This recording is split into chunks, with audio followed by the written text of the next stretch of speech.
हाय मेरे नौजवान ऊर्जावान इस देश के प्यारे प्यारे होनहारों। तो आज हम लोग चैप्टर इस ब्लॉक में अल्कलाइन अर्थ मेटल्स के केमिकल प्रॉपर्टीज़ को पढ़ेंगे और हमारा पहला केमिकल प्रॉपर्टीज है रिएक्टिविटी टुवर्ड्स एयर या ऑक्सीजन्स।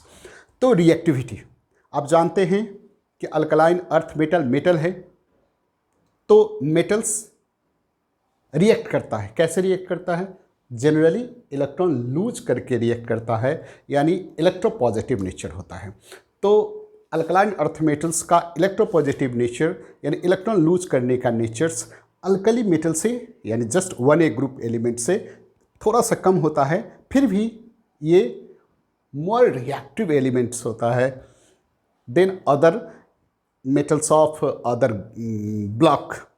तो खुद का यदि रिएक्टिविटी का यदि आप कंपैरिजन कीजिए यानी what is the trends of reactivity of alkaline earth metals, तो आप ऐसा पाएंगे यानी ऑर्डर ऑफ रिएक्टिविटी यदि आप देखेंगे अल्कलाइन अर्थ मेटल में तो देखेंगे कि बेरिलियम से ज़्यादा magnesium, calcium, strontium and barium. इसका क्या मतलब देख रहे हैं? मतलब आप देख रहे हैं कि ऊपर से नीचे यदि आप आ रहे हैं बेरियम से बेरिलियम तक, रेडियम को छोड़ दिए रेडिएक्टिव, तो ऊपर से नीचे आ रहे हैं तो रिएक्टिविटी बढ़ रहा है यानी इलेक्ट्रोपॉजिटिव नेचर बढ़ रहा है, इलेक्ट्रॉन लूज करने का नेचर बढ़ रहा है, तो इसका रिएक्टिविटी भी बढ़ रहा है। इसका मतलब क्या होगा कि रिएक्टिविटी किस पर डिपेंड कर रहा है सर? रिएक्टिविटी ऑफ मेटल्स यदि आप देखेंगे तो दो चीज पर मेनली डिपेंड है। क्या? High negative values of standard reduction potential, यानी स्टैंडर्ड रिडक्शन पोटेंशियल निगेटिव में जितना ज़्यादा होगा उसका रिएक्टिविटी उतना ही अधिक होगा। जैसे आप देखे हैं इसको लिखने की, देखिए आप ऐसे देखे होंगे SrBa बताए हैं, या इसका रिडक्शन पोटेंशियल कितना -1.97, इसका -36 -2.84 -2.89 या -2.92। तो क्या देख रहे हैं? ये देख रहे हैं ऐसे निगेटिव में ज़्यादा है तो रिएक्टिविटी ज़्यादा होगा, निगेटिव में कम है तो इसका रिएक्टिविटी कम होगा। तो हाई निगेटिव वैल्यू, जितना ही हाई निगेटिव वैल्यू होगा SrP का उसका रिएक्टिविटी ज़्यादा होगा। हाई निगेटिव वैल्यू का क्या मतलब है? हाई निगेटिव वैल्यू का क्या मतलब है? स्टैंडर्ड रिडक्शन पोटेंशियल कम है, यानी स्टैंडर्ड रिडक्शन पोटेंशियल कम है, मतलब गेन करने का। इसी पर देखिए इस सभी एलिमेंट के तुलना में बेरिलियम का क्या है? बेरिलियम का क्या है बताइए? स्टैंडर्ड निगेटिव में ज़्यादा है, निगेटिव में ज़्यादा है, हाई निगेटिव वैल्यू है। निगेटिव में ज़्यादा मतलब स्टैंडर्ड रिडक्शन पोटेंशियल का वैल्यू कम है, यानी गेन करने का टेंडेंसी इसमें कम है, हैं? इसका मतलब क्या हुआ? लूज करने का टेंडेंसी ज़्यादा है, इलेक्ट्रॉन लूज करने का टेंडेंसी ज़्यादा है, यानी इलेक्ट्रोपॉजिटिव नेचर ज़्यादा है, दैट्स वाई इसका रिएक्टिविटी भी ज़्यादा है। वही जस्ट आप बेरिलियम की बात करेंगे तो उल्टा हो जाएगा, स्टैंडर्ड हाई निगेटिव वैल्यू के बदले लो निगेटिव वैल्यू है तो इसका रिडक्शन पोटेंशियल क्या है? ज़्यादा है, रिडक्शन पोटेंशियल ज़्यादा है इस सब के तुलना में। तो गेन करने की नेचर ज़्यादा है तो लूज करने का नेचर कम होगा इसका खुद के तुलना में। तो बात समझ गए? तो चलिए, एक तो इस पर डिपेंड करता है और दूसरा होता है आयनेशन एनर्जी का यूनिवर्सली होता है, यानी आयनेशन एनर्जी ज़्यादा होगा, आयनेशन इंथैल्पी ज़्यादा होगा तो रिएक्टिविटी जी हाँ कम होगा। तो बेरिलियम का आयनेशन एनर्जी ज़्यादा है तो रिएक्टिविटी कम होगा। तो इसके आधार इस रिएक्टिविटी के आधार पर जब देखा गया तो देखा गया कि जो ज़्यादा तेज होगा, जो ज़्यादा टैलेंटेड है, क्या होगा? जहाँ तहाँ सुन करके सब कुछ गैदर कर लेता है, और जो बहुत हुआ होता है, जो कम होता है, उसको क्या ठूस ठूस के आपको समझाना पड़ता है, नहीं बार बार इसे मुड़ी घुमा घुमा के रखता रहता है, फिर भी नहीं समझ में आता है। तो कहने का मतलब है ये सब देखिए बेरिलियम और मैग्नीशियम कमज़ोर है खुद में, है ना। तो देखा गया है कि ये जितना भी मेटल्स है एयर में यदि आप इसको गर्म करेंगे, एयर में यदि इसको रखेंगे यानी ऑक्सीजन के साथ रिएक्ट कराएंगे तो ऑल अल्कलाइन, ये alkaline earth metal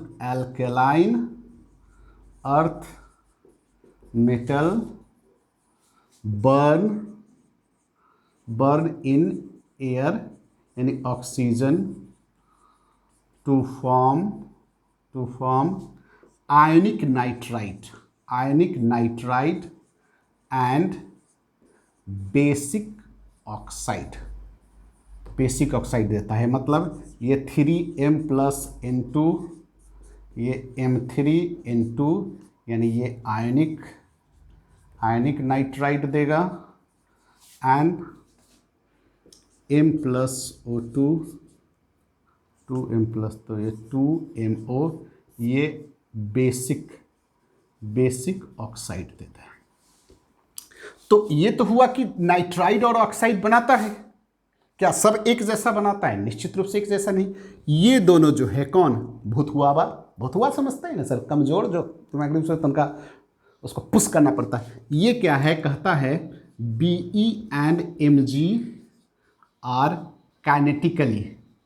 kinetically inert होता है, inert due to formation of layer of oxides on its surface.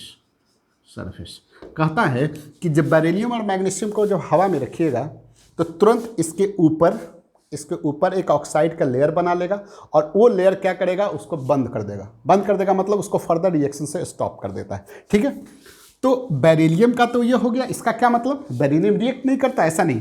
अब आप क्या कीजिए कि बेरिलियम तो रिएक्ट कर नहीं रहा है, आप उसको क्या कीजिए, ऐसे चूरा बना लीजिए। चूरा समझते हैं ना? हाँ जी, चूरा बना लीजिए। चूरा यानी पाउडर फॉर्म में बना लीजिए, एंड देन उसमें आग लगा दीजिए। ठीक है, but powdered Be burn brilliantly to form BeO। हाँ, लेकिन ये BeO जो होगा ये एम्फोटेरिक होगा। देख लीजिए, एम्फोटेरिक होगा। यहाँ जनरली ये क्या बनाता था? बेसिक। एंड Be3N2 वो आयनिक बनाता था। देखिए ये बनाएगा कोवैलेंट नाइट्राइड, ये कोवैलेंट नाइट्राइड। लेकिन चलिए बनाया तो सही, ठीक है। अब देखिए बेरिलियम बना लिया। बेरिलियम कैसे? खुद का रिएक्ट नहीं करता था, लेकिन उसको पाउडर करके आप जलाए तो बन गया। अब आई मैग्नीशियम की बारी। ये मैग्नीशियम जो है, मैग्नीशियम को जब आप आग लगाएंगे तो magnesium burn with dazzling brilliance to form MgO and Mg3N2। तो ये Mg क्या होता है? हाँ, आग लगाइएगा तो ये चमकदार, डेजलिंग बिलियंस मतलब चमकदार, चमक के साथ रिएक्ट करेगा और ऑक्साइड और नाइट्राइड बनेगा। ठीक है, जबकि रेस्ट अदर मेटल कौन? कैल्शियम, स्ट्रॉन्शियम और बेरियम, ये जो है रिएक्ट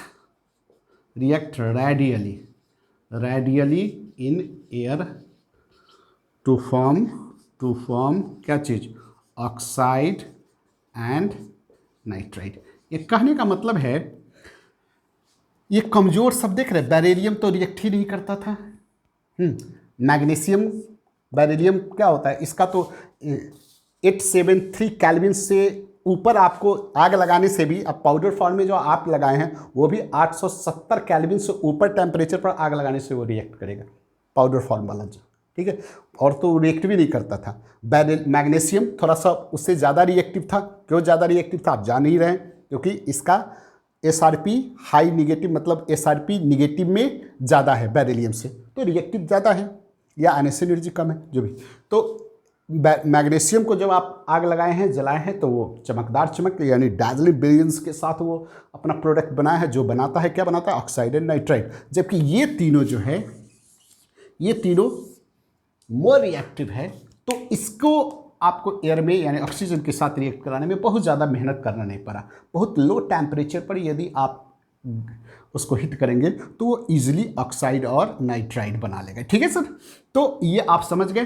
अब यहाँ देखिए, ये एम्फोटेरिक का क्या मतलब है? इम्फोटरिक का मतलब है कि ये एसिड बेस दोनों की तरह काम करता है। यानी जब आप BeO को 2HCl देखें, 2HCl के साथ रिएक्ट कराते हैं तो BeCl2 प्लस H2O, देख रहे हैं, BeCl2 प्लस H2O। यहाँ ये एसिड है तो क्या देख रहे हैं, ये बेस की तरह काम कर रहा है, और ये BeO plus 2NaOH, Na2BeO2 plus H2, sodium beryllate. देखिए यहाँ ये बेस है तो ये एसिड के, तो क्या देख रहे हैं, ये एसिड और बेस दोनों की तरह काम कर रहा है, मतलब ये एम्फोटेरिक नेचर शो कर रहा है, एम्फोटेरिक नेचर से। While other oxides of alkaline and metal basic in nature होता है, यानी वो केवल एसिड के साथ रिएक्ट करे, जबकि ये बेरिलियम का ऑक्साइड है ये एम्फोटेरिक इन नेचर होता है। तो this is all about reactivity towards air या ऑक्सीजन। तो चलिए मिलते हैं नेक्स्ट वीडियो में। जय हिंद।